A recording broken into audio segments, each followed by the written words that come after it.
Good evening to all of you.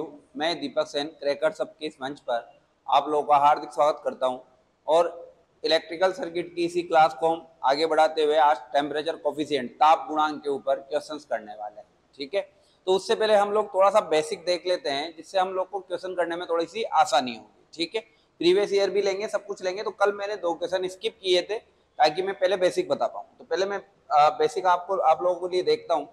देखिए आप इधर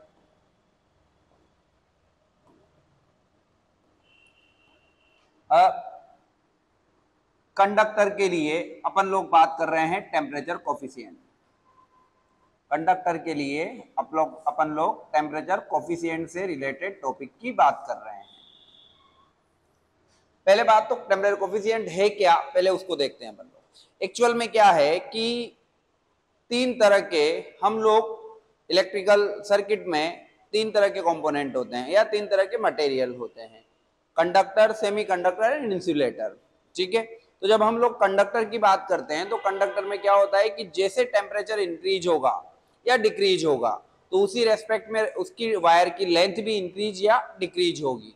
मीन्स हम ये कह सकते हैं कि कंडक्टर में जो टेम्परेचर होता है वह बढ़ने पर उस वायर की लेंथ बढ़ती है और घटने पर घटती है।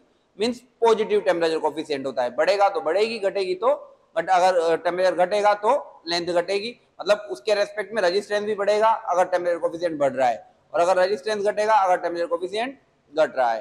तो कहानी इतनी सी है कि कंडक्टर में होता है पॉजिटिव टेम्परेचर कोफिशिएंट, जबकि सेमी कंडक्टर में होता है निगेटिव टेम्परेचर कोफिशिएंट। क्यों होता है, आप देखें सोलर सेल, जब दिन के टाइम पे, डे लाइट के समय पे, जब उसपे photon, these are called photo electron, जब किसी सोलर प्लेट की सरफेस पर वो गिरते हैं तो सरफेस पर टेम्परेचर बढ़ता है, क्योंकि वो सेमीकंडक्टर की लेयर है। तो सेमीकंडक्टर की प्रॉपर्टी होती है कि जैसे ही टेम्परेचर इंक्रीज होगा उनकी रेजिस्टिविटी डिक्रीज होगी और कंडक्टिविटी इंक्रीज होगी, और कंडक्टिविटी इंक्रीज होगी तो करंट बढ़ेगी। मीन्स 2 बात की एक बात ये है कि अगर सेमीकंडक्टर लिया जाए और टेम्परेचर को बढ़ाया जाए तो कंडक्टिविटी क्या होगी, बढ़ेगी, और रेजिस्टिविटी घटेगी। मतलब रेजिस्टिविटी घटेगी इसलिए अपन बोलते हैं निगेटिव टेम्परेचर कोफिशिएंट। जब हम लोग लेते हैं अलोय, अलोय मतलब मिश्र धातु है, मिश्र धातु जैसे नाइक्रोम हो गया, कॉन्स्टेंटन हो गया, मैग्नीन हो गया, इन पर टेम्परेचर कोफिशिएंट मतलब टेम्परेचर का इफेक्ट बहुत कम होता है या लगभग जीरो ही होता है, इसलिए अपन कहते हैं इनके लिए टेम्परेचर कोफिशिएंट लगभग जीरो होता है। कार्बन और इलेक्ट्रोलाइट 2 ऐसी चीजें हैं जिनका निगेटिव टेम्परेचर कोफिशिएंट होता है, और इंसुलेटर जो होता है उसका भी क्या होता है, निगेटिव टेम्परेचर कोफिशिएंट होता है। ठीक है, उसका भी क्या होता है, निगेटिव टेम्परेचर कोफिशिएंट होता है। तो अब हम लोग उसी पॉइंट में बात कर रहे हैं कंडक्टर के लिए। तो कंडक्टर के लिए क्या होता है, एक फॉर्मूला आप लोगों ने देखा होगा, R T is equal to R not 1 plus alpha not into T.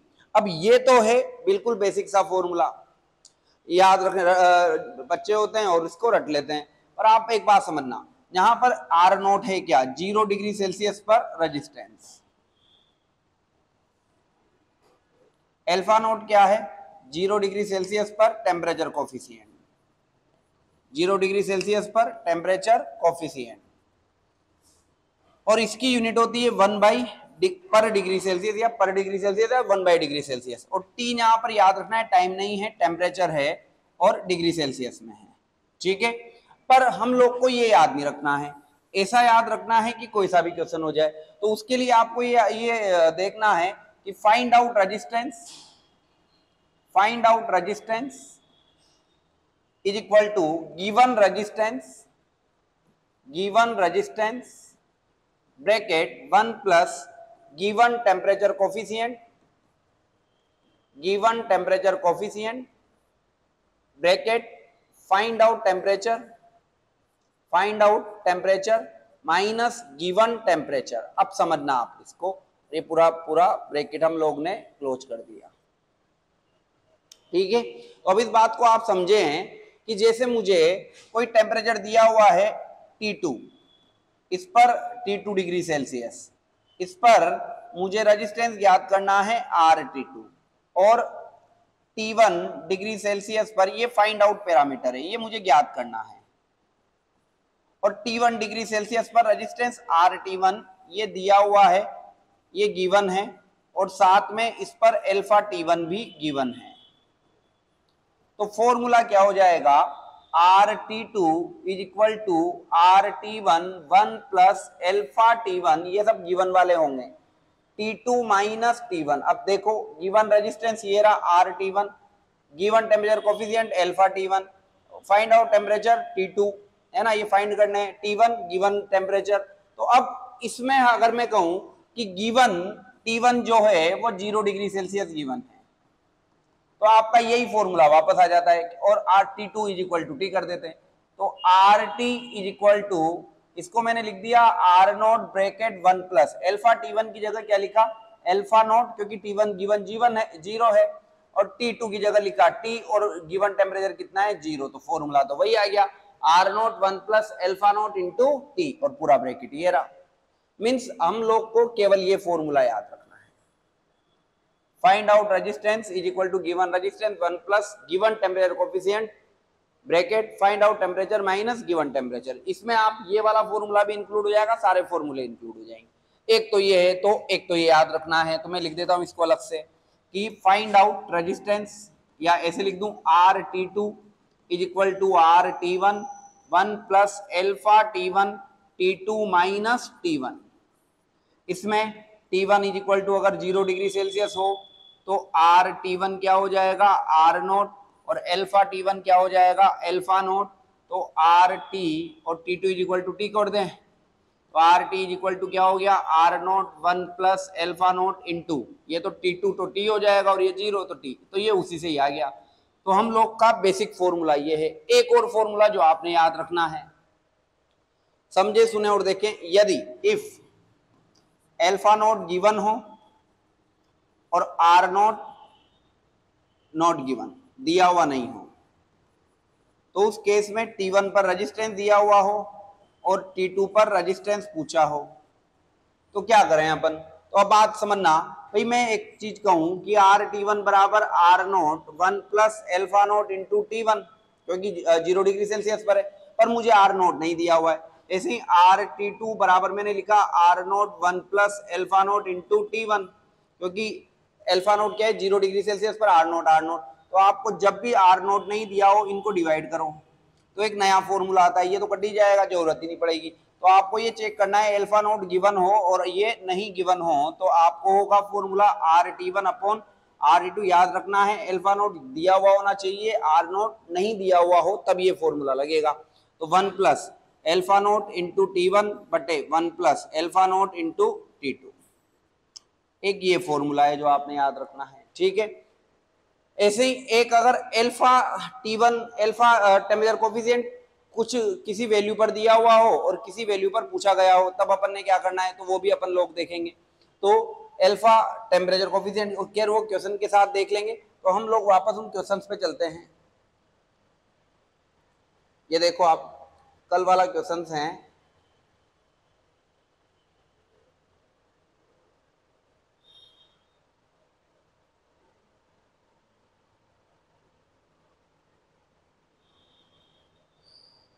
ये वाला क्वेश्चन देखते हैं। एट 300 केल्विन टेम्परेचर कोफिशिएंट किस में दिया हुआ है, केल्विन में। अब याद रखें, और टेम्परेचर टेम्परेचर तो दिया हुआ है केल्विन में, और टेम्परेचर कोफिशिएंट दिया हुआ है डिग्री सेल्सियस में। तो थोड़ा सा आप ध्यान रखें कि टेम्परेचर कोफिशिएंट डिग्री सेल्सियस में दिया हुआ है, तो फिर वो केल्विन वाला भी डिग्री सेल्सियस में चेंज करो, कुछ नहीं करना है। 273 में से घटा दो तो 300 केल्विन गिवन टेम्परेचर है ना, गिवन टेम्परेचर है ये T1 गिवन वाला। T1 कितना है 300 केल्विन। 300 केल्विन को अगर डिग्री सेल्सियस में चेंज करें तो 300 माइनस 273, तो ये हो गया आपका 27 डिग्री सेल्सियस।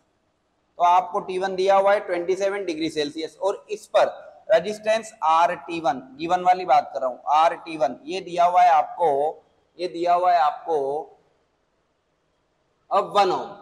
कितना दिया हुआ है 1 ओम। और इसी 300 केल्विन पर टेम्परेचर कोफिशिएंट मतलब एल्फा T1 RT1 मतलब R कितने डिग्री सेल्सियस पर 27 डिग्री से, क्योंकि T1 यही है। एल्फा T1 एल्फा कितने पर 27 डिग्री सेल्सियस पर। कितना दिया हुआ है मेरे बच्चे 0.00125 पर डिग्री सेल्सियस, ये आपको दिया हुआ है 0.00125 पर डिग्री सेल्सियस। तो आपसे कितने पर पूछा है 1100 केल्विन पर, तो T2 फाइंड किस पर करना है, T2 कितने केल्विन पर, 1100 केल्विन पर। तो 1100 माइनस 273 कर लो तो ये डिग्री सेल्सियस में आ जाएगा। तो ये तो हुआ 27, तो अराउंड 927 होगा ये, 927, 273, 7 और 3 10, 9 7 और 9 10 और 1 10, 0 9 और 2 11, शायद 827, सॉरी 827, 8 और तो 7 और 2 9 और 1 10, 8 और 2 10 और 11, ठीक है बिल्कुल सही है। तो ये हो गया 827 डिग्री सेल्सियस, इस पर आपको पूछा है। और इसी पर आपको क्या पूछा है, RT2, क्या पूछा है बच्चे, RT2। तो अब बात समझे, बिल्कुल सिंपल सा बेसिक से चलते हैं अपन अपने फॉर्मूले से। RT2 is equal to RT1, क्योंकि यहाँ पे अल्फा नोट वाला अगर आपको केवल वही याद है तो फिर कभी क्वेश्चन सोल्व होगा ही नहीं। 1 plus alpha T1, T2 minus T1, आपका काम हो जाएगा। RT1 कितना दिया हुआ है, 1 ओम।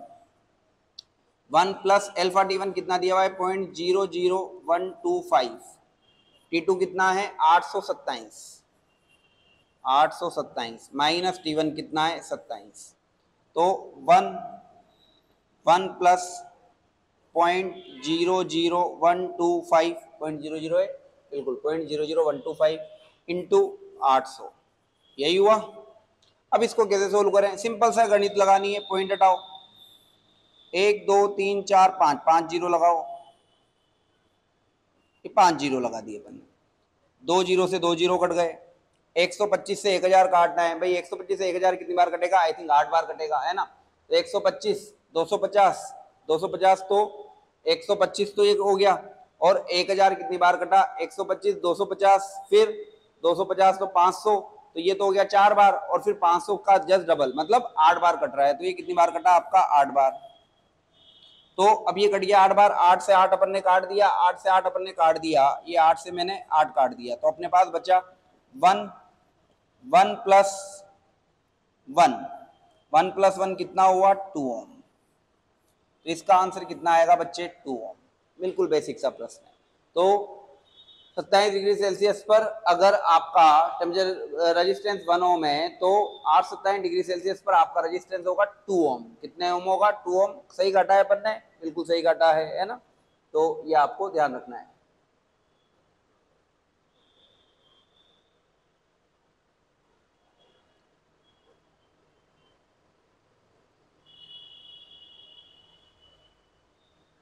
ठीक है,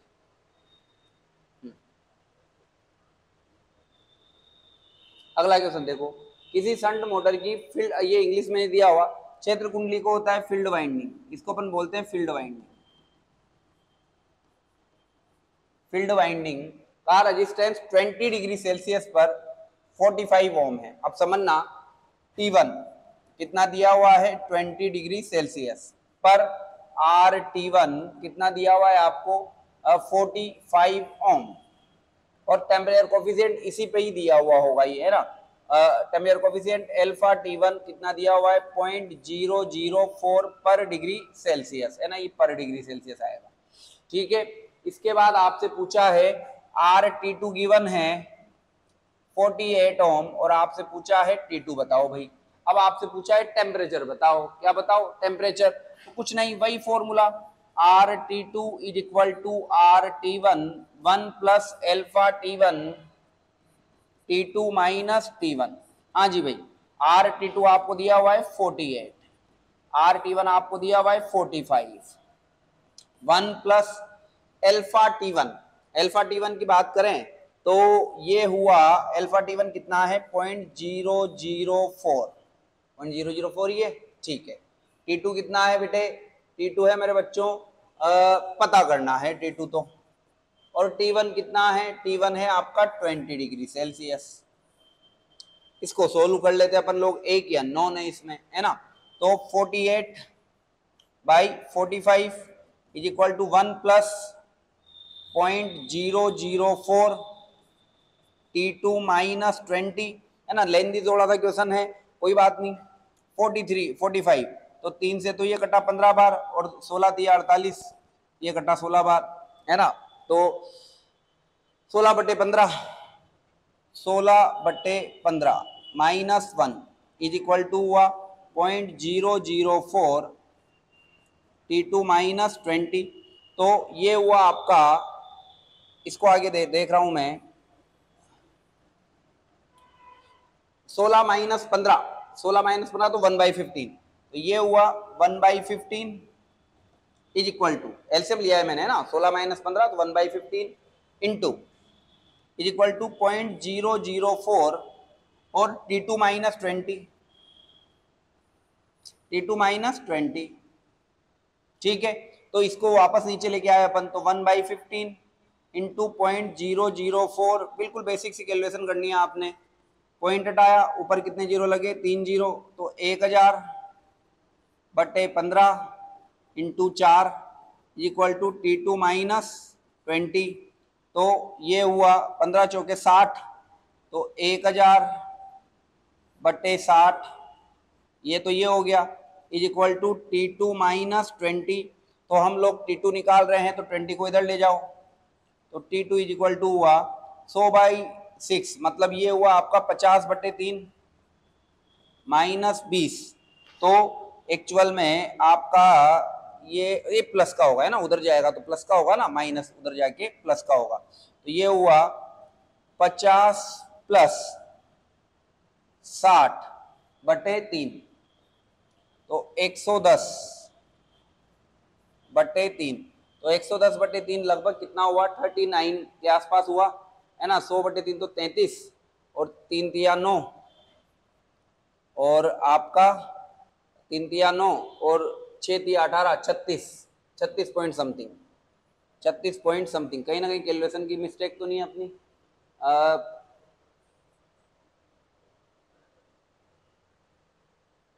16/15 माइनस गया, तो 16 माइनस 15 भाई, तो 1/15, और 0.004 ही अगर ये है, और कितना डिग्री सेल्सियस पर दिया हुआ है, 20 डिग्री सेल्सियस और 45 दिया हुआ है ना। तो अपन ने किया 1/15 इंटू 0.0, माइनस उधर गया, है ना, तो 1/15, तो माइनस उधर गया, तो 16 माइनस 15, 1/15 बिल्कुल सही है, 0.004, तो 1000/15 इंटू 4, तो ये अपन ने 60, 1000/60, तो 100/6, 100/6 को अपन ने लिख दिया 50/3, 100/6 तो 50/3 ये हुआ, और प्लस 20 उधर गया, तो ये हो गया 3 दुआ 6, तो 60, तो 60 और 50, 6 और 5 11, 110/3, 110/3, तो 110/3 यही हुआ, 110/3, इतनी सी कैलकुलेशन तो करनी पड़ेगी, 3 तिया 9, 20, 6 तिया 18, फिर आपके आया 2, तो पॉइंट, तो 36.6, लगभग 38 के आसपास इसका आंसर होना चाहिए, तो 38 डिग्री सेल्सियस आएगा, क्योंकि कहीं ना कहीं या तो इन्होंने कैलकुलेट 0.004 नहीं होना चाहिए, या फिर कुछ और होगा, तो ये लगभग 38 डिग्री सेल्सियस आपका आंसर आएगा इसके रेस्पेक्ट में, अगर कहीं अपन ने कैलकुलेशन मिस्टेक नहीं की हुई है तो, ठीक है। हाँ जी, ये अपन ने कर लिया था। अब कुछ क्वेश्चन से जो मैं खुद लेके आया हूँ प्रीवियस ईयर, उनसे अपन बात करते हैं। जैसे कोई एक क्वेश्चन है आप लोगों के लिए,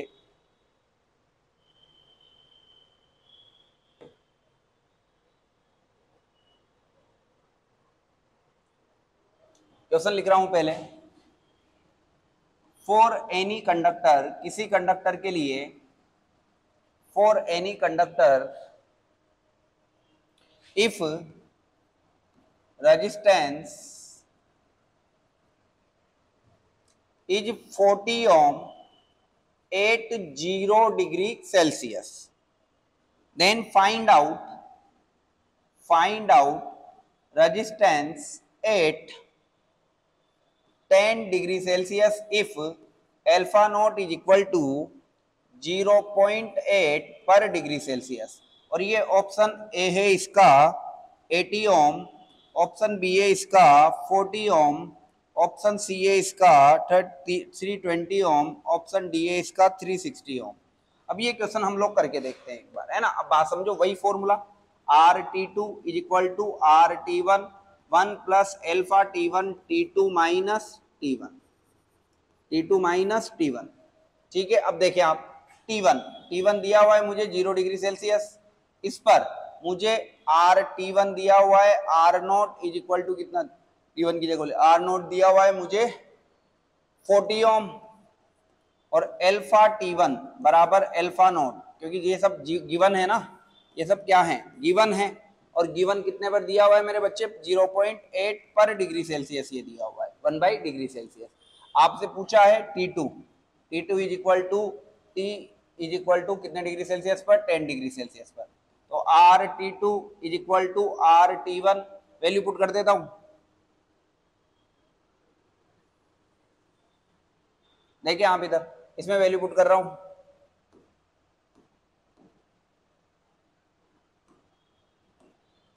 इसमें वैल्यू पुट कर रहा हूं RT2 तो मुझे पता करना है, RT1 कितना है 40, RT1 कितना है 40,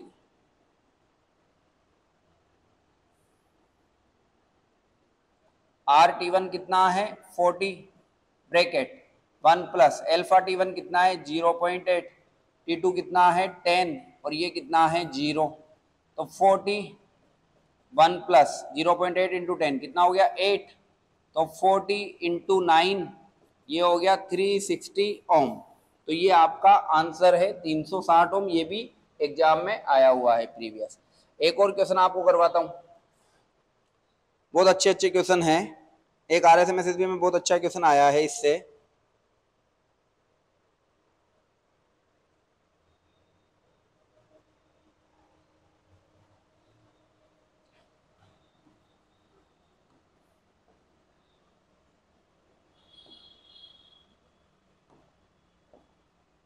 if temperature coefficient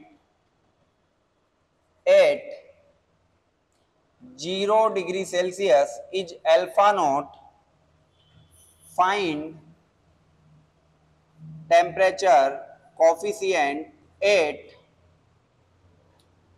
T degree Celsius. अब देखो है ना, इसमें जैसे ऑप्शन है ए अल्फा नोट बटे 1 plus alpha naught into T, B है alpha naught into 1 plus alpha naught into T, C है 1 plus alpha naught into T upon alpha naught, और डी अपन बोल देते हैं नन है कोई। याद क्या रखना है, इसका बेसिक फॉर्मूला जो आपको दिया हुआ है,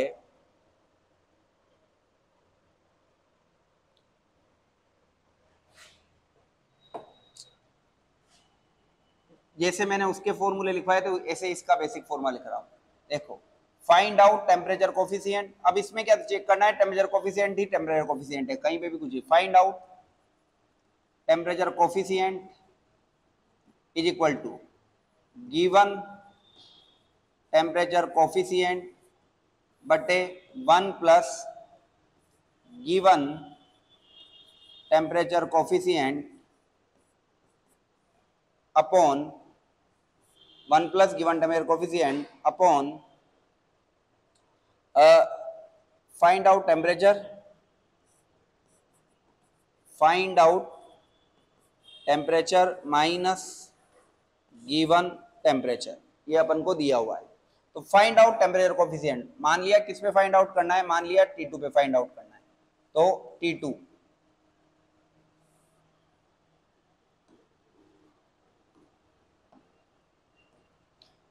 T2 ये फाइंड आउट है ना, पर आपने फाइंड आउट करना है अल्फा T2, और T1 पर अल्फा T1 ये है आपको गिवन, वैल्यू पुट करें alpha T2 is equal to given temperature coefficient क्या है अल्फा T1 बटे 1 plus given temperature coefficient alpha T1 T2 minus T1, अपने पास क्या दिया हुआ है, इफ टेम्परेचर कोफिशिएंट 8 किस पर दिया हुआ है 0 डिग्री सेल्सियस पर, किस पर दिया है 0 डिग्री सेल्सियस पर, तो गिवन अपने पास क्या है, गिवन अपने पास है T1 कितना है 0 डिग्री सेल्सियस पर, अल्फा T1 कितना है जी अल्फा नॉट, ये अपन को दिया है, और किस पर पूछा है फाइंड किस पर T डिग्री सेल्सियस पर, तो वैल्यू पुट कर दो, अपना है अल्फा T2 की जगह तो आपने कह दिया alpha T is equal to alpha T1 की जगह क्या लिखा अल्फा नॉट बटे 1 प्लस अल्फा T1 की जगह क्या लिखा अल्फा नॉट, T2 कितना है T और ये है 0, तो आपका आंसर हुआ अल्फा नॉट बटे 1 plus alpha not into T, तो आपका आंसर हो गया अल्फा नॉट बटे 1 plus alpha not into T. तो ये एक प्रकार का ये वाला क्वेश्चन भी आपसे पूछ लेते हैं। एक और क्वेश्चन मैं ऐड कर रहा हूँ आप लोगों के लिए न्यूमेरिकल से related he,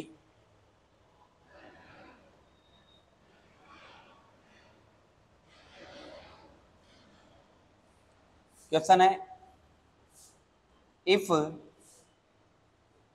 temperature coefficient at 10 degree Celsius is 0.8 1 upon per degree Celsius, then find temperature coefficient at 20 degree Celsius. चलो, और ऑप्शन है इसके ए 0.9, बी 0.088, सी पर डिग्री सेल्सियस में ना 0.1 पर डिग्री सेल्सियस, और डी नन। ये मान लिया ऑप्शन है आपके। अब इधर देखो, चेक करते हैं।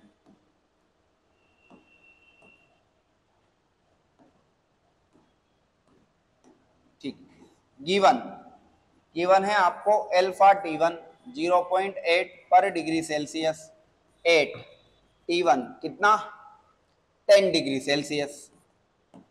फाइंड करना है आपने alpha T2 8, T2 is equal to कितने डिग्री सेल्सियस पर 20 डिग्री सेल्सियस पर। कोई दिक्कत नहीं है। Alpha T2 is equal to, formula क्या है अपना, गिवन अल्फा T1 बटे 1 plus given alpha T1, T2 minus T1। तो वैल्यू पुट करते हैं, वैल्यू पुट कर देते हैं। अल्फा T1 क्या है मेरे बच्चों, अल्फा T1 है 0.8 divide by 1 plus 0.8 bracket 20 minus 10 ना, ठीक है, तो 20 माइनस 10, तो ये हुआ 0.8 बटे 1 प्लस 0.8 इंटू 10, तो 0.8 बटे ये हुआ 8 प्लस 1 0.8 बाई 9। अब जब भी ऐसा कोई कैलकुलेशन आ जाए आपने थोड़ा सोचना है, 0.9 को लगभग मतलब 9 को लगभग 10 मान लो, 10 मानते आ रहा है 0.08 वाला ये रहा, या फिर डिवाइड करके देख लो, तो इतना डिवाइड करने की जरूरत नहीं है। तो अल्फा T1 T2 आप क्या आया 0.8 बाई 9, 9 को लगभग 10 मान लो, लगभग है ना, तो ये हुआ 0.08 है ना, 0.08, और ये 0.088 है तो थोड़ा सा कम होगा, तो ये 0.088 के आसपास आपके आंसर आ जाएगा। तो 0.088 इसका आंसर हो जाएगा, 0.9 से कम आएगा थोड़ा सा। एक और क्वेश्चन देखते हैं अपन लोग, और वो आपके RS मैसेज भी जेई में आया हुआ है।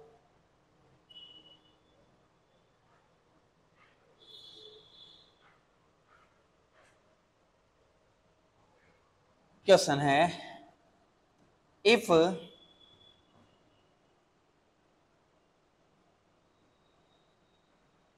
Alpha not is equal to 0.4 पर degree Celsius and resistance is 4 ohm 4 ohm at 10 degree Celsius, then find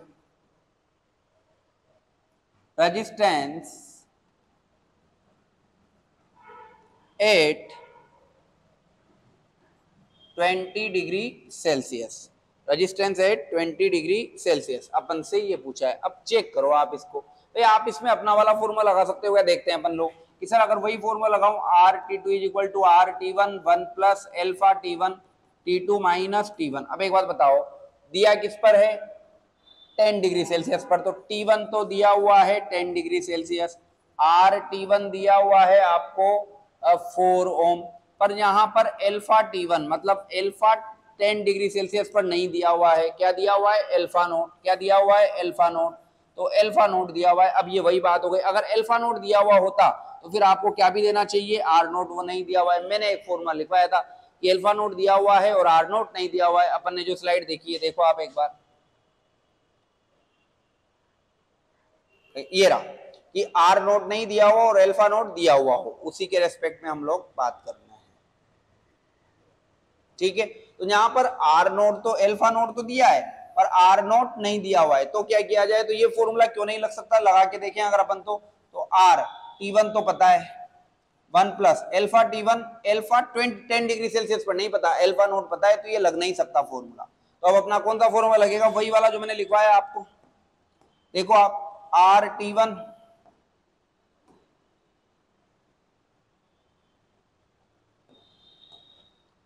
are T one is equal R T one upon R T two is equal to 1 plus alpha naught T one upon 1 plus alpha naught T two. देखो R T one कितना है मेरे बच्चे, are T one है आपके पास, are T one है आपके पास are T one है आपके पास 4 ओम, और T2 कितना है 20 डिग्री सेल्सियस। पर आपसे क्या पूछा है, RT2 आपसे पूछा है।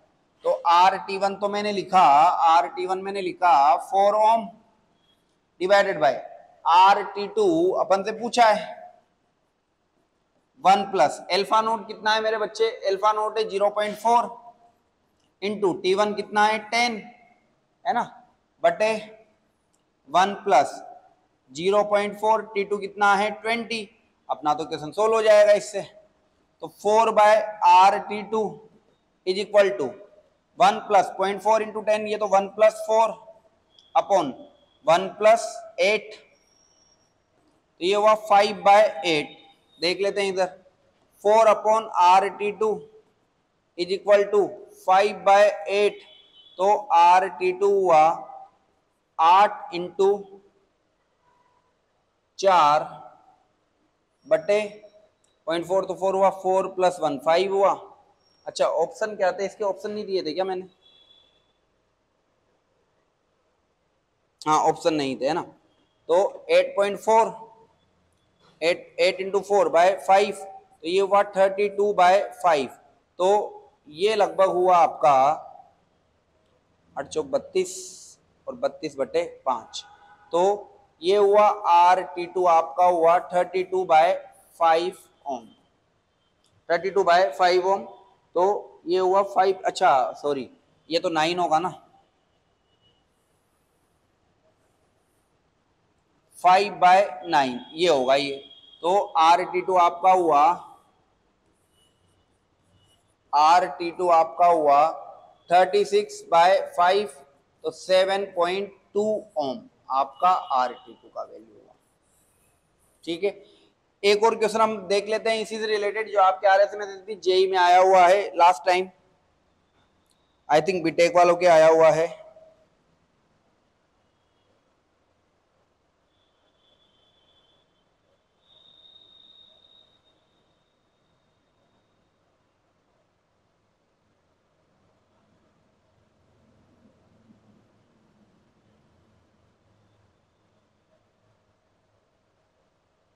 ये वाला क्वेश्चन है, देखो भाई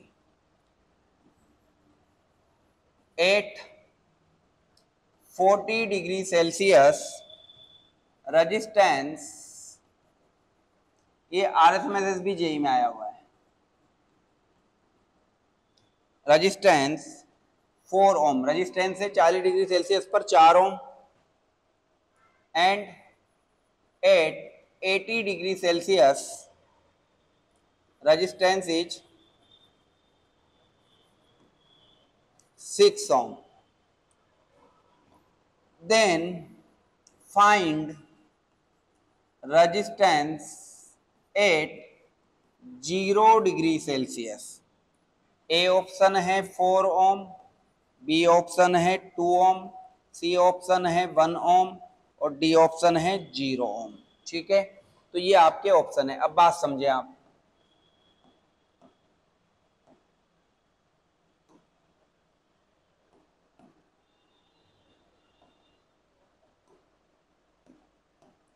देखिए आप इधर, यहां पर क्या है, यहां पर आपको अल्फा नोट भी नहीं दिया हुआ और 0 डिग्री सेल्सियस पर पूछा है, तो पहले अपन को फाइंड आउट करना पड़ेगा अल्फा नोट, क्योंकि अपना वो फॉर्मूला इसलिए नहीं लग सकता क्योंकि 40 डिग्री सेल्सियस पर रेजिस्टेंस 4 ओम है, 80 डिग्री सेल्सियस पर 6 ओम है, पर न तो 40 पर आपको अल्फा T1 दिया हुआ है, नहीं 80 पर दिया हुआ है, नहीं 0 पर दिया हुआ है, तो इसलिए ये बहुत अच्छा और बहुत प्यारा प्रश्न बन जाता है। तो पहले तो हम लोग वही करें, RT1 अपॉन RT2 बराबर 1 plus alpha note into T1 बटे 1 plus alpha note into T2। तो RT1 कितना है आपका, RT1 है 4 ओम, RT2 कितना है आपका 6 ओम, 1 प्लस एल्फा नोट पता करना है, T1 कितना है आपका 40, और 1 प्लस एल्फा नोट T2 कितना है आपका, क्योंकि 0 डिग्री सेल्सियस निकालना है इसलिए ले रहे हैं, T2 कितना है आपका 80। तो 4/6, 4 ये नहीं 4/6, तो 2/3, तो ये हो गया 2 1 प्लस 80 अल्फा नॉट बराबर 3 1 प्लस 40 अल्फा नॉट। तो आपका क्वेश्चन आपका हुआ ये 2 plus 160 alpha not is equal to 3 plus 120 alpha not. Solve कर लो, इसको इधर लेके आ जाओ तो, और इसको इधर ले जाओ तो 160 अल्फा नॉट माइनस 120 होगा ना, 120 alpha not is equal to हुआ आपका 1, 3 माइनस 2 1, तो ये हुआ आपका alpha not is equal to 1/40। हटाना ये नहीं, सो हाँ 40, तो 1/40 पर डिग्री सेल्सियस। तो ये तो मेरा निकल गया अल्फा नोट, पर आपसे उसने अल्फा नोट नहीं पूछा, आपसे क्या पूछा है रेजिस्टेंस एट 0 डिग्री सेल्सियस। देख लो, आप कोई भी ले लो, RT1 बराबर R not 1 plus alpha naught into T1। तो RT1 में पहले वाला ले लेता हूँ।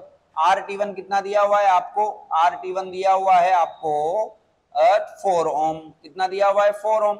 R नोट आपसे पूछा है 1 प्लस अल्फा नोट कितना निकल गया मेरा 1/40 इंटू T1 कितने डिग्री सेल्सियस पर है 40 पर, तो ये तो कट गया। तो आपका हुआ 4 is equal to R not 1 plus 1, तो R not is equal to हुआ 4/2, तो कितना ओम 2 ओम आपका आंसर है। तो कितना ओम आंसर है 2 ओम। तो ये भैया आपके आ रहे थे मैसेज भी जेई में आया हुआ है, तो बहुत अच्छा बहुत प्यारा टॉपिक है। तो टेम्परेचर कोफिशिएंट आपका कई सारे एक क्वेश्चन जरूर किसी न किसी एग्जाम में आपको मिल जाएगा, ठीक है। तो आपको रेगुलर इसी तरीके से जुड़ा रहना है, और इसकी अपन लोग जो वो देंगे क्लास जो लिखेंगे उसके ऊपर पर्टिकुलर नोटिफाई करेंगे कि PYQ related to temperature coefficient of conductor, ठीक है। तो ये वो है। इसके बाद अगली क्लास जो वही रेगुलर में अपनी जो डीसी सर्किट की चल रही है, ये टॉपिक थोड़ा सा महत्वपूर्ण था, इसलिए मैंने इसके आज अलग से क्वेश्चन करवा दिए है ना। और जो मेरे पास एक्स्ट्रा क्वेश्चन थे वो भी मैंने आपको लिख के ये सारी स्लाइड्स में करवा दिए हैं आपको लोगों को, ठीक है। ये टेम्परेचर कोफिशिएंट से रिलेटेड सारे क्वेश्चन अपन लोगों ने कर लिए हैं, मोस्टली जितने भी आए हुए हैं आपके, है ना। ये एक क्वेश्चन है इससे पहले वाला ना, वाइंडिंग वाला,